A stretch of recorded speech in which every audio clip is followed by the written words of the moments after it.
Hello po. Ayan no, pasalamat tayo. At nakuha na yung ahas. Maliit lang siya pero meron pang malaki dyan. Baka anak na yan eh. Hindi, pamangkin. Ha? Ay, pamangkin. Uy, pero nakakatakot po ah. Ako yan, ako.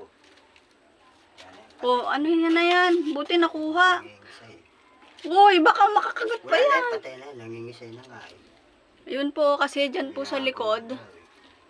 Andi, layo mo. Papasok ako dun. Ito po yung likod ng bahay namin. Yun po kasi, yung sa likod dyan, yung pader, dyan po sila nagtatago. Ang lusot kasi niyan doon sa sabungan po. Sa sabungan ni ano.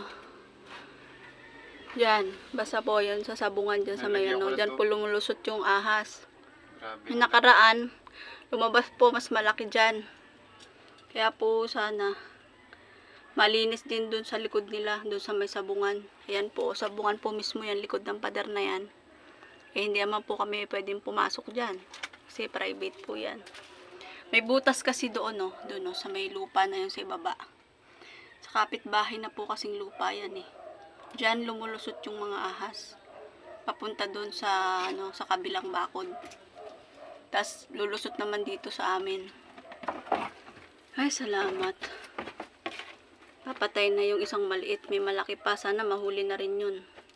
Ay, huwag siyang tatago doon. Talagang bubus. Salamat sa ating matapang na humuli. Shout out naman dyan, no? Shot po, no? Shot po, no? Oo, patay na yan. Ayan, patay na nga siya. Kawawa na nga eh. Yan, no?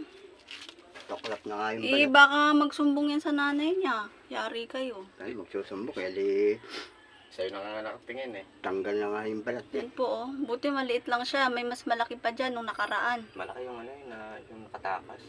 Dalawa sila? Hindi, yung malaki. Ano nakaraan? Mm. Sana mahuli nyo na rin yun. Para, ano, nakakatakot Labas kaya. Na. Ay, labas natin.